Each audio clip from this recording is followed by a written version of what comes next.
estamos nós aqui de novo para mais um encontro especial. Eu sou a Bruna Antunes. Eu sou Carolina Eckel e esse é o Lado M. Depois da música que o Buzi coloca, é hora da gente apresentar os nossos convidados, Bruna, porque, de novo, a gente tem muita sorte de ter conosco pessoas muito especiais. Sim, a gente vai falar isso em cada podcast que a gente fizer, porque a gente tem muita sorte. Hoje, estamos com dois convidados muito especiais. Eu tô real demais de ser aprendiz aqui, porque eu não entendo nada do assunto que eles vão falar. Tô muito feliz de poder aprender e a gente tem muita sorte de ter eles hoje no programa. Hoje a gente vai falar de tecnologia, a gente vai falar de agilidade, é um spoiler aí. A gente vai falar de disciplina, a gente vai falar de comportamento e a gente vai trazer dicas. Certo, Bruna? Tem muito assunto hoje, hein, Carol? Bom, seja super bem-vindo, Caio Teixeira, ele é nosso head de produtos, ele está fisicamente aqui conosco. Seja super bem-vindo também, Rafael Zenorini, ele está online e infelizmente não veio tomar um café aqui com a gente hoje, tá perdendo um cafezinho maravilhoso, mas está conectado com a gente. O Rafa é fundador da Refinaria de Dados e nosso head do time de cientistas, é isso mesmo, né, Rafa? Exatamente, Bru. Que bom, obrigado pelo convite, Bruna, Carol, prazer estar aqui com vocês. Eu também tô com um mindset de aprendiz, viu? Não sei qual a expectativa de vocês, mas eu tô aqui nesse bate-papo para aprender. Boa. Dá um oizinho aí pra galera, Bom, Caio. meninas, obrigado pelo convite, uma honra estar aqui. Também acho que um princípio da agilidade é que a gente aprende sempre, né? Boa. Então, todo mundo aqui no final vai poder fazer uma retrô, falar o que a gente aprendeu hoje. Eu acho que é um princípio básico aqui da comunicação nossa, vai ser no final dessa iteração que a gente vai ter, talvez a gente vai falar muito sobre iteração, vai falar, pô, o que a gente aprendeu de diferente, o que a gente compartilhou de conhecimento diferente também. Pô, Legal. maravilhoso. Já tem um glossário aqui, retrô, já tô anotando. E conta pra gente um pouquinho, na verdade, do que vocês fazem, né? E qual que é a importância de trazer a metodologia ágil dentro do contexto da realidade de vocês. Boa, Rafa, quer começar? Posso começar. Vamos lá, me apresentando rapidamente, né? Eu vim de um contexto de startup, né? Que a Refinaria de Dados é uma startup que desenvolve produtos digitais baseados em inteligência artificial para o mercado financeiro. E em 2021, nós fomos adquiridos pelo Banco Modal e passamos a fazer parte do maior e melhor ecossistema de bem-estar financeiro personalizado. E com isso, claro que para além de pessoas, processos, tecnologias e infraestrutura, nós trouxemos alguns dos aprendizados e algumas das formas de fazer as coisas, de desenvolver produtos, e a metodologia ágil, ou as ferramentas, os conceitos, a metodologia como um todo, é algo que se aplica tanto no campo profissional, como no campo pessoal, né? Assim, eu tive uma vez um UX designer que ele tinha quadros de metodologia ágil, ele tinha estruturações ali das tasks e da atribuição de valores de cada uma das tasks que ele fazia para tudo que ele tinha na vida dele, de escovar o dente às atividades diárias que ele fazia, como passear com o cachorro, como estar com a companheira dele, como jantar com os amigos. Então, aos poucos a gente vai comentando um pouco aqui, né, Caio, dos conceitos da metodologia ágil, mas para mim é uma forma de olhar para as coisas no qual a gente de fato coloca a devida importância e prioriza e não desperdiça energia, né? Que talvez acho que o único ativo que de fato a gente nunca vai ter de volta é o tempo. Eu acho que a metodologia ágil ela traz isso como premissa, né? Então, assim, de que forma a gente pode otimizar o nosso tempo e ao mesmo tempo não ser refém de todo um excesso de disciplina, sabendo que nem tudo que a gente faz no dia a dia vai gerar valor, seja para a companhia que a gente está, seja para os relacionamentos que a gente está inserido, seja para o nosso contexto social, para o nosso grupo de família e de amigos. Então, acho que os princípios da metodologia ágil, eles ajudam bastante. E aqui para dentro do Modal, depois da aquisição da refinaria, falando especificamente assim, né, sobre como a gente trouxe para isso, como a gente trouxe os conceitos para dentro desse contexto, a gente sai de uma dinâmica onde nós éramos em 25 pessoas e cada decisão que a gente tomava, ela às 9 da manhã eu tomava uma decisão, às 16 horas já tinha sido aplicada, a gente já tinha iterado, a gente já tinha errado e a gente já estava tomando uma outra decisão diferente para no período da noite trabalhar numa outra task, num outro contexto, enfim, com o aprendizado que a gente tinha colhido ali. Quando a gente parte para dentro de uma estrutura maior e as alavancas, os mecanismos, as dinâmicas, tudo fica maior, né? A gente tem que aprender a continuar com esse mesmo mindset, continuar com esse mesmo olhar, continuar com esse mesmo frescor da velocidade do aprendizado, mas sabendo que a gente faz parte agora de algo que tem mais de 1.000 pessoas e que a gente vai impactar as pessoas nesse sentido.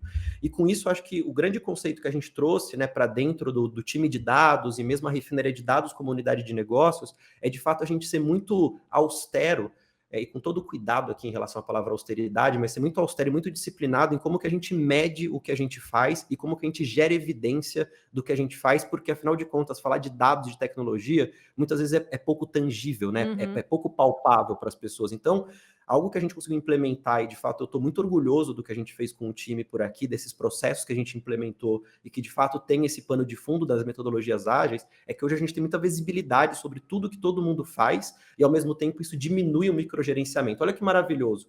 Ao mesmo tempo que eu tenho muita visibilidade, eu consigo medir cada hora, cada entrega, cada valor que uma tarefa, que uma atividade que alguém do meu time hoje faz e entrega, ao mesmo tempo isso me tira de campo, tira as ansiedades, tira um papel de microgerenciamento e dá responsabilidade para as pessoas. E eu vejo que de um ano para cá, que é mais ou menos o tempo que nós estamos aqui, né, dentro do ecossistema modal, esse é o grande aprendizado, de que forma você mensura a produtividade com o pano de fundo da metodologia ágil e, ao mesmo tempo, você dá a leveza de tirar o microgerenciamento e de tornar as pessoas muito responsáveis e muito livres pelas suas atividades e pelo seu dia a dia. Olha que legal.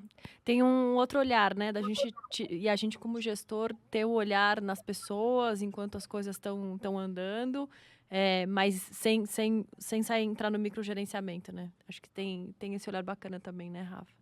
Caio, conta de Sim. você. Vamos lá falar um pouquinho de mim. Bom, eu estou aqui no Grupo Modal há 4 anos, né? Tenho minha base de conhecimento, de formação, foi na área de tecnologia. Eu trabalho com projetos de tecnologia há 12 anos e sou um entusiasta sobre agilismo aí há mais ou menos uns 10 anos. E aí, Rafa, eu peguei um pouco o modelo ao contrário do Rafa. Eu vim de um banco de varejo, de uma grande instituição que tinha modelos muito mais estruturados, uma metodologia de desenvolvimento de software, de lançamento de produtos, que passavam por várias etapas. E como um entusiasmo do agilismo, eu achava que aquele modelo era um modelo muito grande que a gente deveria percorrer, né? Muito, muito difícil que a gente deveria percorrer. E aí eu peguei aquele boom, né, da transformação digital, né? O clichê, eu falo que até um clichê essa história da transformação digital, que foi o banco estava passando por um momento de transformação, indo para o modelo ágil, e foi quando eu vim para o Modal. Né? E o Modal, da época que eu iniciei aqui, há 4 anos atrás, eu sou a única pessoa que ficou da área que iniciou há 4 anos atrás, dado que houve um crescimento, né, significativo da área, com esse chapéu de tentar trazer um pouco no mindset ágil, trazer um pouco de metodologia também para dentro da estrutura. A gente tinha acabado de lançar o Banco Digital, e por ser uma estrutura relativamente menor, no número de pessoas, de talvez hierarquia, a gente podia colocar o ágil muito mais na veia, que é, né, o time ele era autônomo de algumas decisões, a gente dava uma transparência maior para o board, mas em si conseguia rodar ali o agilismo como um todo. E aí, até parafraseando um pouco do que o Rafa falou, na questão da gente dar visibilidade e transparência. Eu acho que o princípio do agilismo é muito sobre transparência daquilo que a gente está executando e se a gente está efetivamente executando corretamente e o que era esperado ali da companhia, né? Acho que um dos pontos especiais que a gente pode levar aqui, levar para a discussão aqui do ágil, é que o ágil diz que a gente tem que errar rápido para corrigir rápido. Né? E aí a gente volta a falar de iteração. A gente tem uma iteração para errar rápido, corrigir rápido. Quem dera tudo na vida a gente conseguisse fazer como interação de projeto, né? A gente errar rápido, corrigir rápido, continuar rápido. Então, eu vejo que a metodologia ágil ela traz um pouco disso para o nosso dia a dia. Eu não sou tão clichê assim na questão de organizar minha vida num Kanban, mas eu organizo muita coisa. Despesa de casa, viagem, eu costumo fazer tudo muito pautadinho ali, faço um kanbanzinho para poder me controlar. E eu peguei isso da metodologia e consegui levar isso para a minha vida pessoal, né? Então, dentro de casa também, com os afazeres que a gente tem para fazer em casa, a gente consegue, de alguma forma, colocar aquilo numa pauta e controlar. porque dá visibilidade. Eu olho meu board pessoal, consigo falar, pô, tô atrasado com isso, tô adiantado com isso, ou falta eu incluir algo novo, ou estou priorizando coisas que hoje não fazem mais sentido para mim. Isso para mim é muito importante. Hoje o tempo que eu olho e falo, pô, deixa eu priorizar aquilo que realmente faz sentido para minha vida, para minha família e para minha carreira. Então, eu acho que o agilismo trouxe isso um pouco na veia para mim também aqui, e acho que é super importante a gente poder compartilhar isso com qualquer um, porque é aplicável em qualquer tema, em qualquer assunto da nossa vida, do nosso dia a dia. Acho muito legal. Eu li de um autor, eu tô tentando lembrar o nome dele, eu não consigo lembrar, mas ele falou que disciplina, na verdade, nos liberta, né? A gente tem uma estrutura, um padrão, a gente coloca as coisas em determinados modelos e isso nos liberta, porque nos dá, primeiro, a visibilidade do que a gente efetivamente tem que fazer e aonde a gente entrega valor, o que a gente realmente vira produtivo. E também nos dá espaço, nos cria esses espaços para a gente poder fazer e nos dedicar a outras coisas que a gente ama também, né? Acho que tem esse outro lado da disciplina que ninguém está acostumado, né? É o Jocko Willink. Boa, muito Boa. obrigado. Ele ia falar, ele é um fuzileiro, eu ia começar a entrar na... O livro dele é muito bom, inclusive. Não, Mas e eu tava obrigada. escutando vocês falarem aqui, é só benefício, né? Assim, é só benefício. Mas por que foi tão um divisor de água tão forte, assim, né? Quando trouxe esse mindset. E aí eu sempre escutei muito, é cultura, é ferramenta, né? O que é no final, Do que é? Do que se alimenta? basicamente. O que vive a metodologia ágil? Bom, a metodologia ágil, ele nasceu, eu acho que o Manifesto Ágil, que foi onde se baseia a metodologia ágil em si, ele está publicado num site muito ruim, em HTML, um site bem simples, desde 2001, tá? Então, o que a gente tem de histórico quando você olha a literatura sobre o ágil, né? Veio ali uma necessidade, que quando a gente olha para projetos tradicionais, o grau de ineficiência de projetos tradicionais são muito grandes, né? Então, quando a gente olha ali no boom dos anos 2000, do boom tecnológico, o projeto tradicional, você segue, né? Vamos para quem não conhece, o projeto tradicional é aquele que a gente faz etapa a etapa.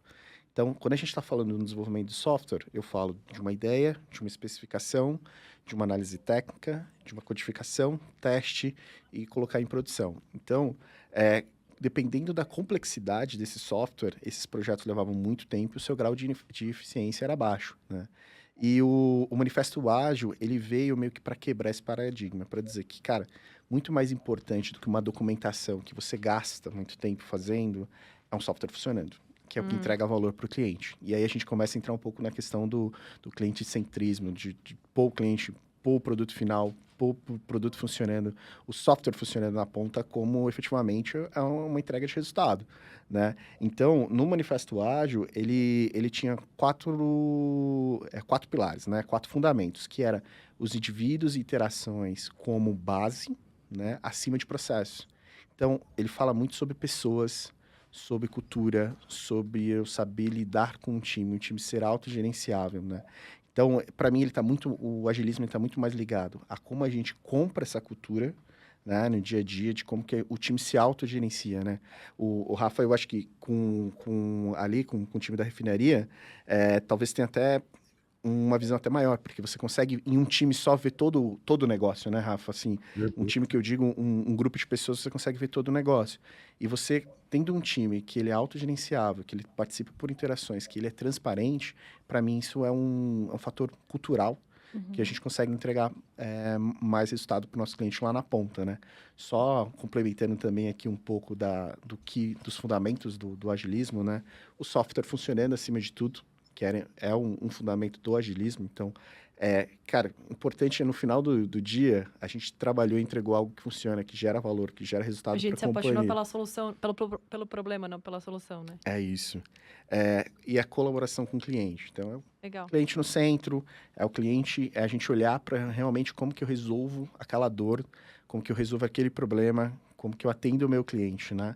E isso eu acho que hoje em dia a gente fala, é outro clichê que a gente fala muito, né? Pô, a gente tem que colocar o cliente no centro. Hoje em dia é algo tão, tá tão enraizado, né? Mas lá em 2001, talvez você trazer essa história, né, para a mesa, essa realidade para a mesa seria algo totalmente diferente, porque a gente era muito mais voltado ao finance, ao financeiro, né, no final do dia, né? E aí, resposta à transformação. Como que a gente erra rápido, muda rápido, como que a gente muda de plano, como a gente muda de rota. Então, eu vejo no agilismo uma cultura, né? E aí, dentro da cultura, a gente pode seguir vários frameworks, né? Então, a gente pode até discutir um pouco mais para frente, falar, pô, framework A, framework B, mas, na minha visão aqui, passa por uma cultura. E tem muito ligado a isso que o Caio falou, que eu concordo absolutamente, assim, que passa muito por cultura, por pessoas, por forma de olhar as coisas. E aí, respondendo a tua pergunta, Bru, assim, se é uma ferramenta, uma tecnologia, um processo, antes de tudo mesmo, é uma forma de ver as coisas.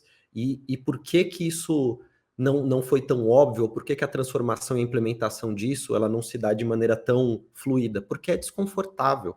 Na verdade, você lidar com as metodologias ágeis e você lidar com esses processos do não saber, onde a gente já vive num mundo que ele é extremamente caótico, e por mais que eu sou um cara que eu gosto da entropia, eu gosto do caos, eu gosto do não saber, né, dessa incerteza, mas a maior parte das pessoas isso, e por isso que eu decidi ser empreendedor, talvez, né? Mas a maior parte das pessoas, na verdade, elas gostam de ter tudo planejado. Eu quero saber o que eu vou fazer, eu quero saber se no mês 2 eu vou executar as tasks 1, 2 e 3, e no mês 4 eu vou executar as tasks 6, 7 e 8. E, na verdade, os princípios ágeis, né, e as metodologias ágeis, quando elas trazem o cliente, elas trazem a demanda, elas trazem a dor para o centro do problema. Como você bem disse, Carol, se apaixonar pelo problema e não pela solução, e a verdade seja dita, a gente não conhece o problema em toda a sua profundidade logo que a gente starta um projeto. A Nem gente o precisa cliente, às vezes, lidar, né? nem o cliente menos, e para o cliente também é desconfortável, que era outra ponta que o Caio mencionou que é muito importante. Uma coisa é a equipe ficar confortável de falar assim, vamos organizar a nossa sprint, né? Então vamos organizar ali o nosso período de tempo onde a gente vai trabalhar algumas tasks que a gente entende que vai gerar valor para o nosso projeto, seja ele um software, um produto, um serviço, uma entrega, o que quer que seja. Mas o cliente também gosta de saber, porque ele também quer ter conforto. Caio deve ter passado por isso pela trajetória dele. Quantas vezes você fala para o cliente, olha, de fato é mais eficiente a gente partir para uma metodologia ágil? Dele não, é muito melhor você desenvolver com algo que seja waterfall, né, ou a metodologia de desenvolvimento de software em cascata, porque eu consigo ter visibilidade de todo o escopo do projeto e da entrega do 0 até uma versão 1. E eu falo, tudo bem, meu querido, você vai ter visibilidade, mas daqui a 1 ano, quando eu te entregar esse software, o mundo mudou. Pandemia, caos, eleição. Pode ser que o software que a gente pensou de um ano para trás, 6 meses para trás, 3 meses para trás, o software, o produto ou o serviço, a solução, não tenha mais nenhum valor. E aí, como é que a gente faz dentro dessa perspectiva? Se a gente está amarrado dentro de uma estrutura, com recursos alocados, escopo definido, solução montada e, bum, o caos reina na Terra, porque é assim que é, né? A verdade é assim que é. Então, acho que o primeiro passo, de verdade, para a gente começar a olhar para isso é estarmos confortáveis com o desconforto, né? Porque é desconfortável. Parece muito gostosinho. A Bruna até falou assim, nossa, mas é tudo de bom, né? É só benefício. Mas na hora que você está no front, Caio, conta aí. A hora que você está no front, você fala, cara, é indigesto, é É desconfortável. aí que eu quero entrar. Eu quero entrar neste lado que o LinkedIn não mostra. Vamos lá. Aonde Boa. dói? Porque acho que você tocou um ponto importante, Rafa. Quando a gente fala de inovação e quando a gente vai... E aí a gente pode falar de metodologia ágil, mas se a gente usa o design thinking, ele vai pelo mesmo caminho, que é você estar confortável e não saber.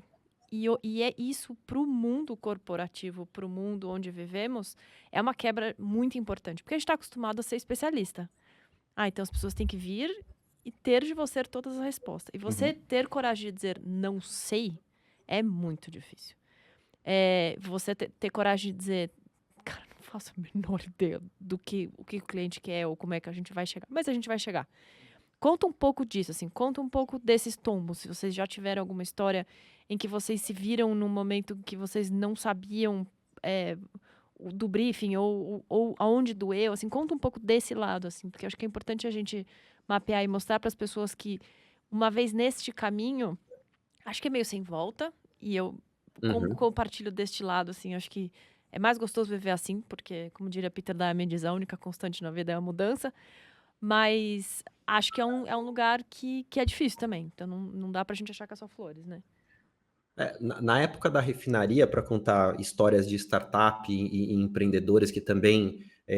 e contar o que não se conta no LinkedIn, né? Por mais que eu goste bastante de publicar no LinkedIn, muitas vezes eu faço artigos e textos que falam da vida real, né? Da vida É verdade, o como conteúdo ela do é. Rafa é muito bom, gente. Muito bom, Rafa.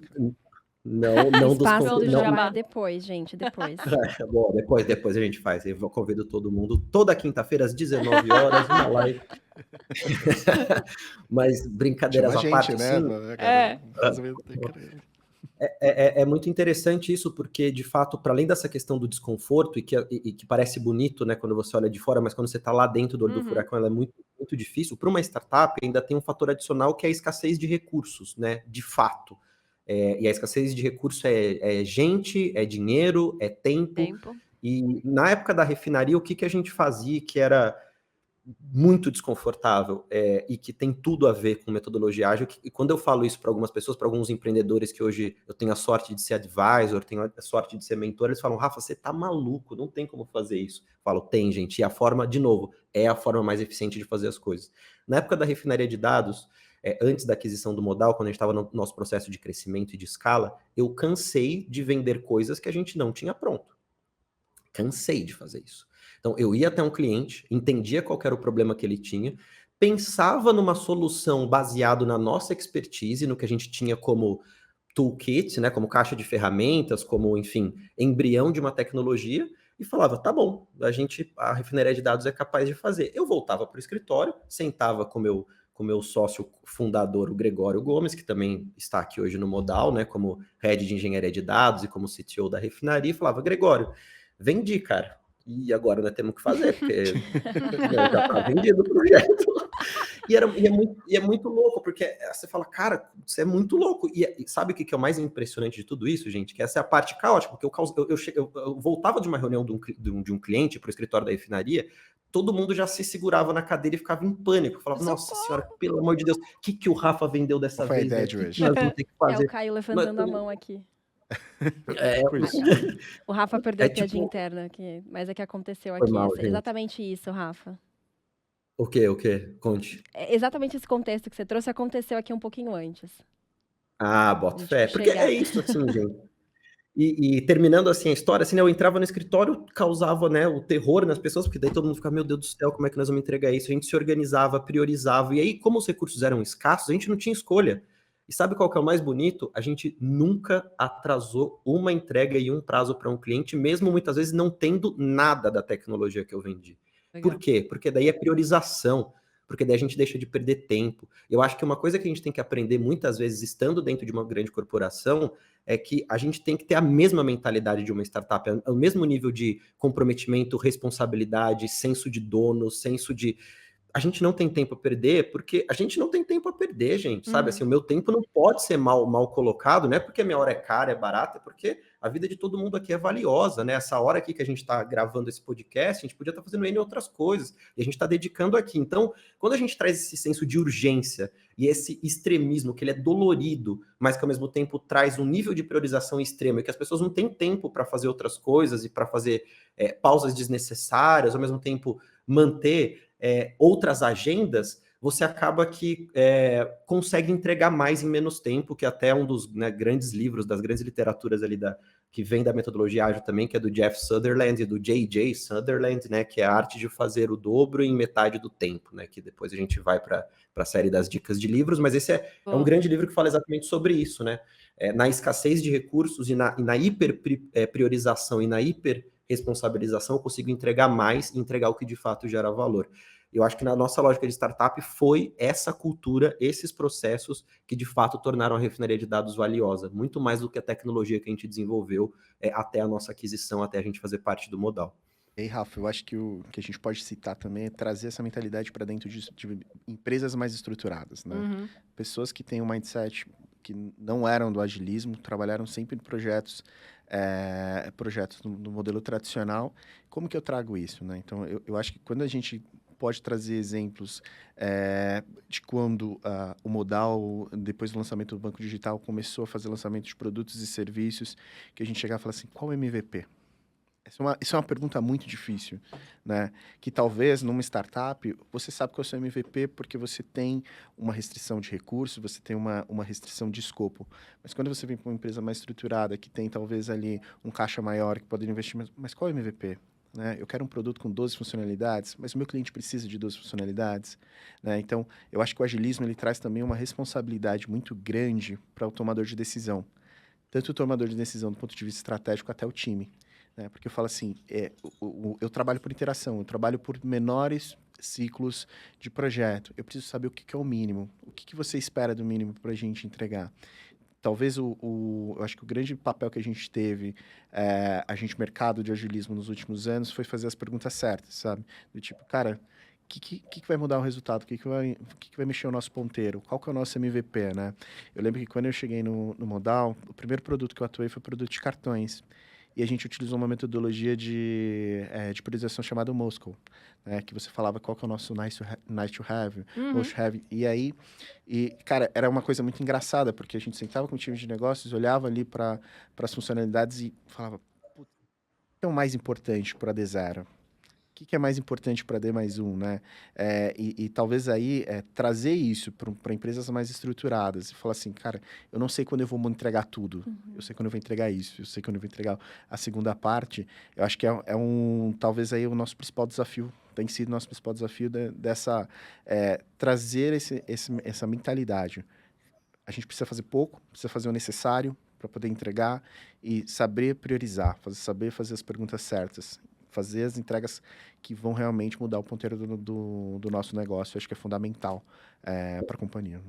Boa. Ô, Caio, e eu sei que a Carol também é uma pessoa que gosta de pimentinhas nas conversas, e é um grande desafio, porque como é que dentro de Ó a uma fama. companhia onde você tem que estabelecer metas que muitas vezes elas são anuais e que você avalia mensalmente, como é que você traz uma visão ágil para dentro desse contexto, onde você se compromete no ano, mas você tem muitos não seis na sua cabeça, você tem muitas coisas que você vai descobrir no processo.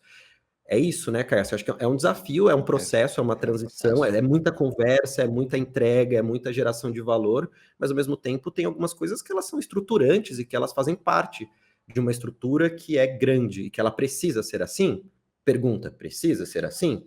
Vamos aprender, vamos entender se precisa ser assim, mas a verdade é que hoje muitas vezes é assim, e aí como pessoas que são partidárias, por assim dizer, de metodologias ágeis, a gente tem que equilibrar esses pratinhos, né? Que ao mesmo tempo você tem que ter uma visão de 12 meses e cravar metas para você, para o seu time, para toda a sua squad, para toda a sua estrutura de um ano, e ao mesmo tempo você vai entrar em janeiro de 2023 e falar, vamos embora, gente, e aí? O que vai ser? Vamos descobrir. A gente vai iterar com o cliente, a gente vai conversar com ele, e talvez algumas coisas mudem. Mas eu acho que quando a gente tem um alinhamento de cultura e uma disponibilidade, uma flexibilidade, principalmente das lideranças, das grandes lideranças, eu acho que no Modal a gente tem essa sorte, assim, de ter algumas lideranças que têm essa abertura, tudo é conversado, né? Tudo é negociado. Então a gente pode cumprir algumas estruturas que são importantes para uma corporação grande, e ao mesmo tempo manter o nosso ritmo e a nossa mentalidade, sabendo que as coisas podem mudar e que elas vão mudar. A gente tem que vender uma ideia constantemente, né, Rafa? Todos os anos Exato. a gente precisa vender aquela ideia do tipo, cara, eu preciso desse investimento, eu não sei tudo que eu vou te entregar, mas a gente define linhas macros, né? A gente define um roadmap macro, né?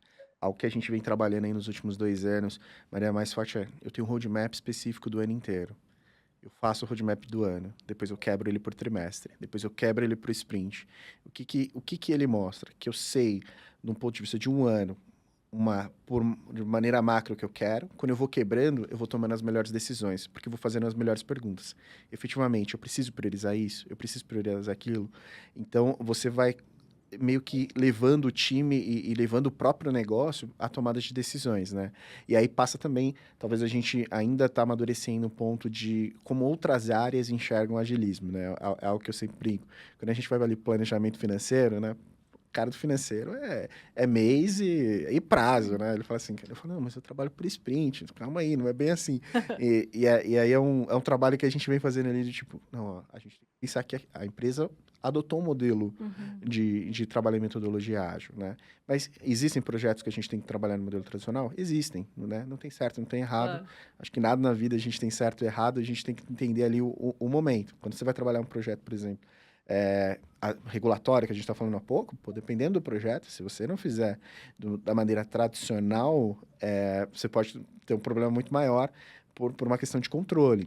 Enfim, então, acho que tem muito esse desafio da gente ir vendendo esse conceito e essa história anualmente. Hoje eu acho que está muito mais maduro, né? Como o Rafa falou, o Modal tem um board ali que entende o negócio, acho que se especializou também, procurou conhecer, então hoje está muito mais inserido. Então é muito mais simples você falar assim, a gente trabalha por sprints, a gente prioriza por trimestre, depois a gente tem um macro anual do que talvez lá alguns anos atrás, porque hoje a gente está muito mais comprado com a ideia. Mas para mim, o agilismo é o que a gente tem que estar sempre renovando as pessoas, sempre falando, olha, não tem certo ou errado, a gente não sabe o futuro, vamos um passo de cada vez, né? Vamos um Um passo de dia de cada cada vez, entendeu? Tem E que dá ser pra sempre ver que é assim. adaptável, né? Porque quando você traz, por exemplo, o exemplo do risco operacional, para outras histórias que estavam trazendo, é adaptável, não tem certo, não vai ter uma receita de bolo ali, né? Vai depender muito de onde você quer chegar. É isso. E aí você vai desenhar aquilo que vai ser de acordo com o seu momento. E assim, um ponto positivo que eu entendo de a gente trabalhar com agilismo é que existem diferentes frameworks, né? Então, existem equipes que podem trabalhar em um framework específico, outras em outro framework específico, e para mim não existe certo e errado. E aí a gente parte lá para um daqueles fundamentos do agilismo, que são pessoas, e interação são mais importantes do que processos. Então, às vezes o time toma a decisão de trabalhar de um jeito, né? Então, existe um framework que a gente trabalha que é o Kanban. Eu ia te pedir essa agora, porque vocês estão soltando. Já ouvi Kanban, já ouvi Framework, já ouvi Retro, que mais?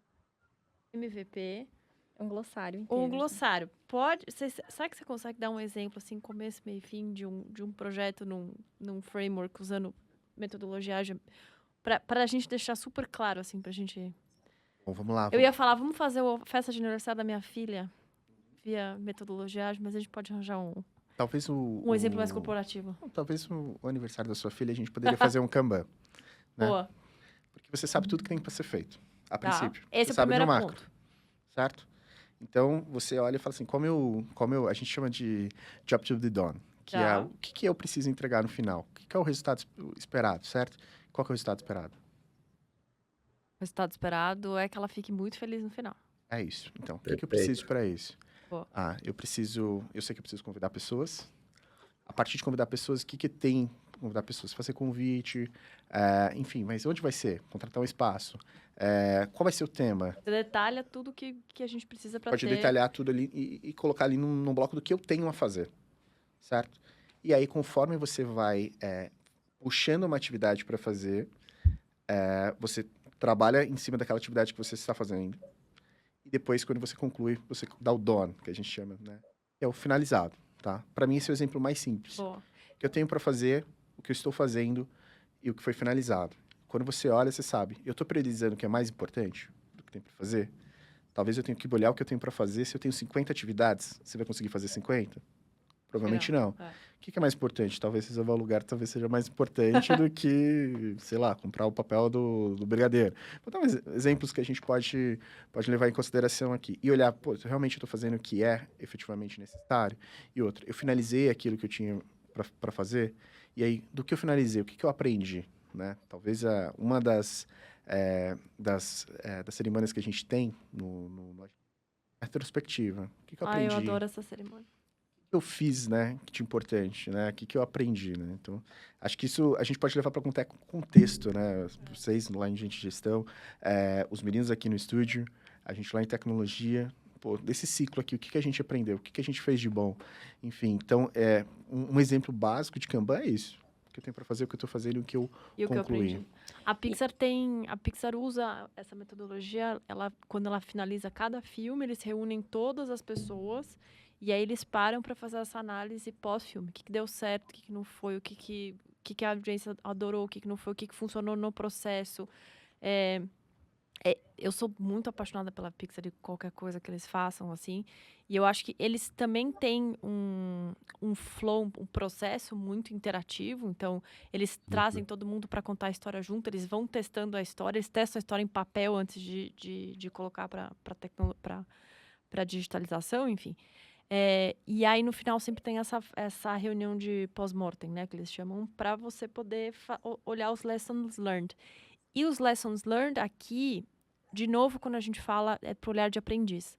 Mais do que, nossa, deu errado, aí pega aquele chicote, nossa senhora, eu fui culpado, e o que eu fiz de errado, etc, etc. Mas é o olhar de o que poderia ter sido feito diferente, o que a gente pode aprender com isso, o que é que deu aqui que a comunicação não rolou? O que que é que eu podia ter pensado diferente?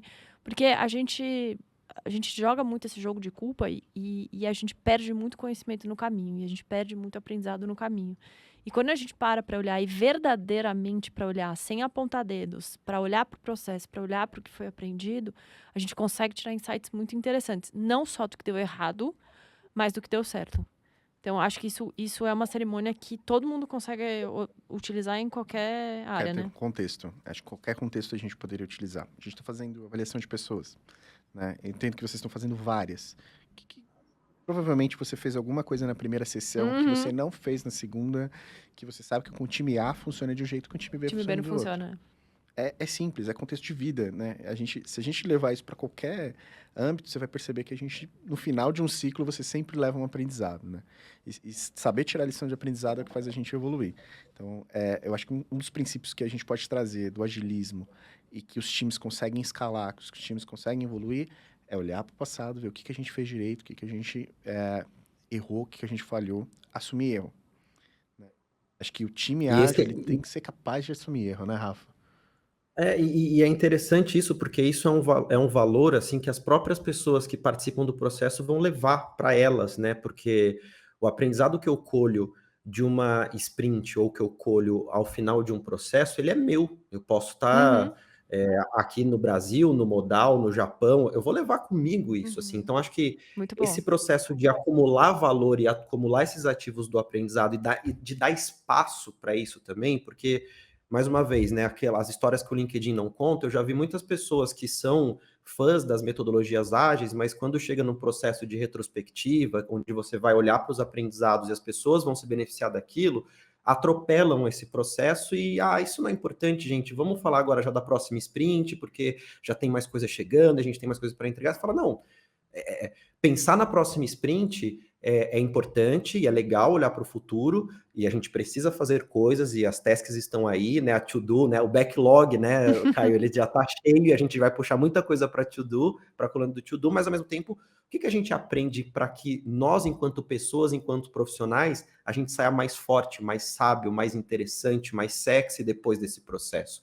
Eu acho que esse é um ativo acumulado que as pessoas levam e que, ao mesmo tempo, evita segundas agendas, assim, né? Que o que me preocupa muitas vezes, eu acho que isso é maravilhoso de quando a gente consegue ter uma intimidade, um companheirismo, uma cumplicidade desse tipo de desenvolvimento de projeto, é que quando a gente prioriza isso juntos, e aí tem várias outras ferramentinhas que foram sendo desenvolvidas, como o Poker Planning, né, que é uma forma de você pontuar as tasks que existem Jogando de pôquer? forma coletiva. Quase Exatamente, jogando isso. poker. Não, brincadeira. Ah, Mas não. Tá é divertido assim, esse ó, Qued. Ah, basicamente, Carol, fizemos um é lado M rapidinho. errado hoje, gente. Eu vou explicar como é que funciona a Poker Planning. É uma forma de você olhar para as tarefas que vão entrar numa próxima sprint, e aí mesmo com pessoas que tenham senioridade diferente, você vota de forma individual e escondida enquanto você acha que aquela tarefa precisa de tempo ou de recurso para ser desenvolvida e para ser entregue. Dessa forma, você mata duas coisas interessantes, que é, primeiro, você consegue ter diferentes perspectivas para uma mesma tarefa, para que o dono ou a dona da tarefa consigam entender se ele está dimensionando bem ou mal o tempo daquilo. E segundo, você equaliza o conhecimento e o entendimento do que é aquela tarefa e do valor que aquilo gera. E aí toca no ponto do que eu estava começando a minha argumentação, que é justamente evitar segundas agendas. Uhum. Porque ninguém vai falar, não vai ter no print planning, por exemplo, fazer costuras e conchavos e fazer politicagens e trabalhar pela minha promoção. Não tem isso, assim, ninguém vai descrever isso. Minha task eu vou trabalhar pela minha promoção para que eu fique bem na fita para os diretores executivos. Tipo, não tem espaço para isso. Só tem espaço para o que eu gero de valor para a companhia e que no final desse processo eu vou colher esse valor para mim enquanto aprendizado e eu vou ser uma pessoa e um profissional melhor. Então, a gente elimina também um pouco Rafa tá desses cortando um pouco. ruídos que existem em agências. Peraí, Rafa, respira um pouco. Cortou, Rafa. Enquanto o Rafa vai voltando, Caio, você podia dar umas dicas então aqui pra gente, pra eu sair daqui e já me tornar uma pessoa agilista? Não, é possível? Eu acho que existem formas da gente aplicar isso, né? Existe um beginner, Existe um beginner ali. Eu entendo que você pode começar a consumir conteúdo, né, para Legal. entender, né? É como eu falei, a gente pode pegar exemplos do aniversário aqui como um dos casos, enfim, como um case para a gente começar a entender. Acho que ler a literatura sobre agilismo, se você olhar hoje a quantidade de conteúdo que a gente tem sobre agilismo, às vezes é até muito amplo, né? Mas eu entendo que se você começar a ter ali começar a ler a literatura, entender um pouco do conceito básico, do que eu vou priorizar aquilo que é importante, eu vou fazer aquilo que é fundamental, e no final eu vou rever para ver aquilo que eu posso ter feito melhor e fazer no meu próximo ciclo.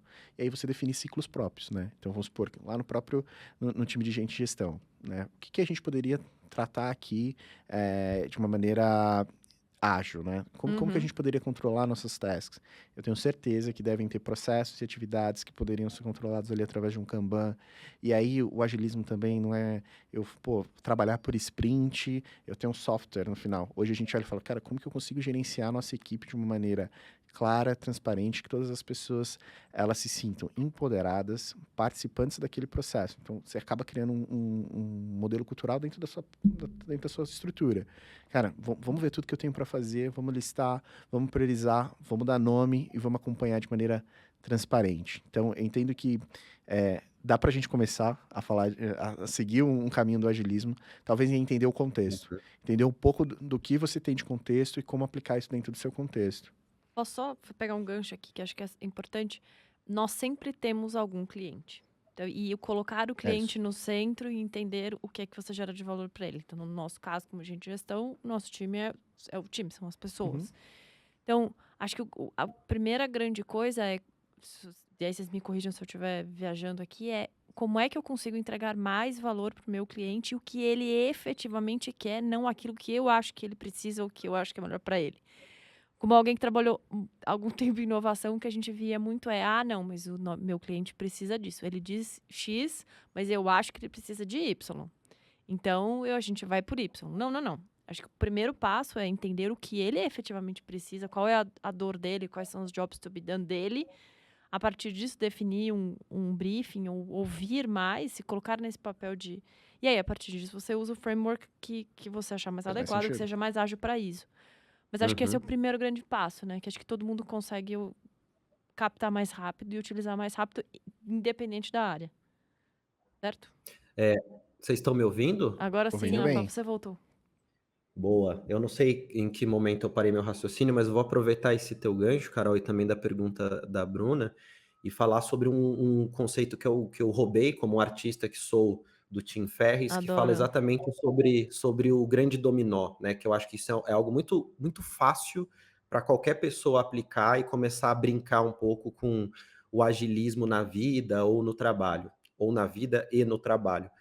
Que ele diz o seguinte, né? Ele fala, quando eu acordo pela manhã, ao invés de eu começar a dar check em toda a minha to-do list e de toda a minha longa lista de tarefas que todo mundo tem ao longo do dia, eu passo quase que a manhã toda refletindo em qual que é o grande dominó que eu preciso derrubar, que vai gerar valor e vai me ajudar a executar todas as outras tarefas que existem no dia. Então, ao invés de você sair fazendo as coisas de forma atropelada e de forma não pensada, qual que é a principal tarefa que eu preciso fazer ao longo do dia que vai gerar o maior valor e o maior impacto, seja no contexto onde eu estou inserido, né, profissional, seja para mim mesmo. Então, qualquer pessoa que quiser começar amanhã a trabalhar com a lógica e com o mindset do agilismo, é acordar, ao invés de você, no dia anterior ou no seu dia, já sair escrevendo aquela to-do list gigantesca, Imensa, né? De todas as coisas que você precisa fazer, imensa, e que provavelmente aquilo vai te gerar ansiedade, porque vai chegar às 7 da noite, você não vai ter conseguido terminar tudo e ainda tem metade deles para fazer, e fala, não, hoje eu vou escrever uma tarefa. E a tarefa tem que ser a tarefa mais importante do meu dia. E eu vou executar essa tarefa com maestria. Porque isso te dá um senso de priorização extremo, que é exatamente o que você falou, Carol. Assim, muitas vezes não é o que o meu cliente está demandando. O meu cliente está demandando me envia esses dados aqui para trazer, né? Me envia aqui esses dados dentro desse dashboard, ou faz esse modelo preditivo para a gente prever alguma coisa aqui, para a gente antever algum movimento do nosso cliente. E aí, quando eu acordo no dia seguinte, eu me pergunto, será que é mesmo o modelo que ele precisa? Será que, na verdade, às vezes uma reunião e uma conversa para abrir os olhos sobre uma nova perspectiva de como a gente pode abordar e se relacionar com o cliente, não seria muito mais interessante do que eu alocar um caminhão de recurso para desenvolver um modelo ou para gerar um monte de dados para ele numa planilha ou num dashboard? Então, acho que esse exercício, assim, aí, mais uma referência importante, assim, que é o Tim Ferriss, que fala muito sobre produtividade e vida, que é acordar na manhã seguinte e encontrar qual que é o seu grande dominó a ser derrubado e focar em fazer uma tarefa muito bem feita e com alta prioridade, com alto impacto. Adorei, gente. Adorei. Eu só falei que a gente só tem convidado bom aqui. E olha, a gente falou muito mais de soft skills, a gente falou muito mais de habilidades, a gente falou muito mais talvez, de modelo mental, se eu puder tirar alguma coisa daqui, do que necessariamente, putz, um Kanban no Monday, no Asana, ou sei lá, a estrutura que você quiser usar. E para a gente já encerrar aqui, para vocês, vou dar a última rodada aqui para vocês falarem um pouco. Se vocês quiserem passar alguma dica de livro, passar alguma dica de conteúdo, e aí essa é a hora do teu jabá, Rafa, para vocês poderem deixar para as pessoas se conhecerem mais, terem mais ferramentas. Eu acho que todo mundo ficou aficionado aqui por ferramenta. Esse é o espaço. Então, se vocês quiserem dar a última mensagem aí para quem gostar desse assunto, para quem quiser se aprofundar e para quem quiser aplicar novas metodologias aí amanhã. Vai lá, Caio. Vamos lá. Eles são muito educados, gente. Eles são muito educados. Sim, sim. Enfim, eu acho que tem, como a gente aqui está no time de produtos, né, e no final do dia a gente está entregando um produto ou um serviço, né, como você falou, todo mundo tem um cliente e a gente tem que entender como encantar o nosso cliente. Tem um livro que é do Martin Kagan, que é Como Criar Produtos de Tecnologia que os Clientes Amam, tá? Legal. Eu acho que esse é um clássico, para quem trabalha com produtos digitais. Para mim, todo profissional que trabalha com isso. Quando eu vou fazer uma entrevista, talvez é uma das perguntas chaves que eu faço. Seria o quê?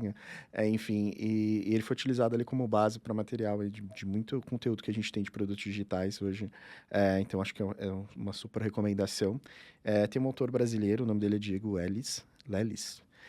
O livro chama Gestão Moderna de Produtos Digitais também. É um livro curto, mas falam também um pouco trazendo para a nossa realidade. Então, acho que são 2 livros importantes aí que eu super recomendo para quem quer entender o que é essa cultura de produto digital, o que é essa cultura do agilismo, né? Que não passa só pelo framework, não passa só pelo Scrum, Legal. só pelo Kanban, mas é a gente entender o papel do UX, de colocar o nosso cliente no centro do Product Design, entender também o contexto que o Product Manager está inserido e como que a gente transforma a necessidade do nosso cliente em produto, em serviço, entrega isso do ponto de vista de gente, entrega isso do ponto de vista de marketing. Então, eu acho que esses dois livros trazem ótimas referências para quem quer partir de um cenário, de um zero, ponto, legal. de um zero. Boa. Toda quinta-feira, 19 horas, transmitido ao vivo pelo LinkedIn e pelo YouTube. Eu tenho sempre um convidado ou uma convidada especial, onde a gente fala sobre empreendedorismo, profissões do futuro, produtividade, gestão de pessoas, soft skills. Então, quem quiser, está super convidado e convidada a acompanhar esses bate-papos toda quinta às 19 horas. Falando sobre livros, né? Porque eu também sou um leitor voraz, assim, adoro dicas de livros. Eu vou falar de um óbvio que eu já falei aqui, mas acho que ele dá uma boa base para quem nunca teve contato. Ele começa do zero mesmo e te instrumentaliza, traz algumas ferramentas que são importantes para quem quer mergulhar nesse mundo da metodologia ágil, que é o Scrum, né? A arte de fazer o dobro do trabalho na metade do tempo, né? Que é do Jeff Sutherland. E também, como vocês já perceberam, que eu gosto muito, né, da gente sempre olhar para o valor que a gente colhe das interações e o porquê e para que a gente está fazendo as coisas. Eu entendo que o Simon Sinek, né, tanto o jogo infinito ou o Comece pelo Porquê, são literaturas importantes, não porque elas falam necessariamente sobre gestão ágil ou metodologias ágeis, mas eu acho que são reflexões que geram inquietações de que, primeiro, quanto maior a nossa ambição, mais paciência a gente tem que ter. Então, quanto maior o nosso projeto, maior a entrega do que a gente quer fazer, mais paciente a gente tem que ser.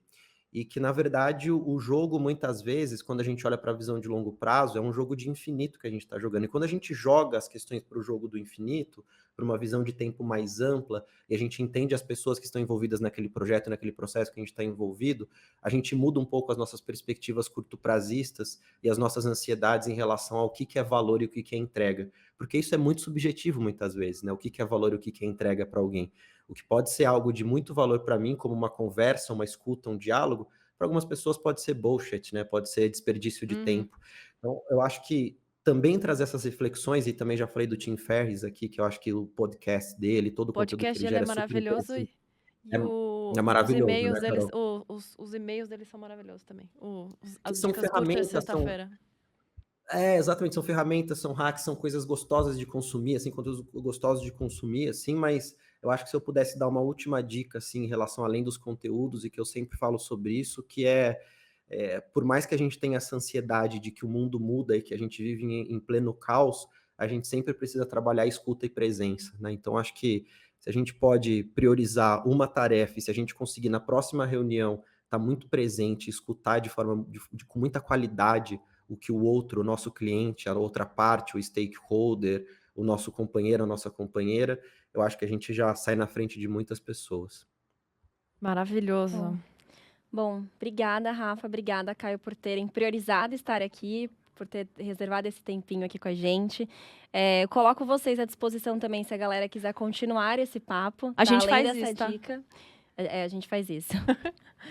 Mas obrigada mais uma vez, viu? Muito bom. Eu vou finalizar.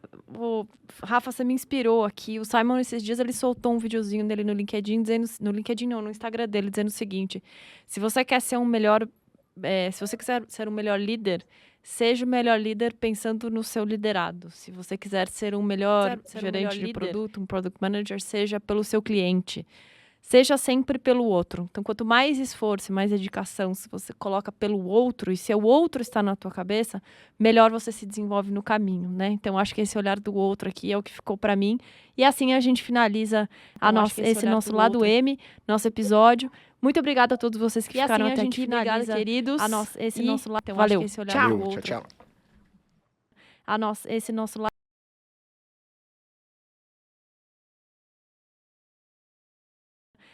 Esse nosso lado.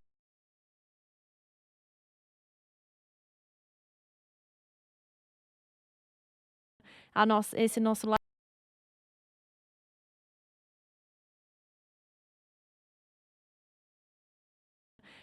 Esse nosso lado.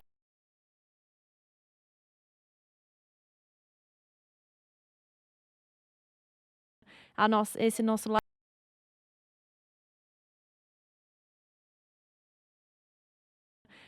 Esse nosso lado.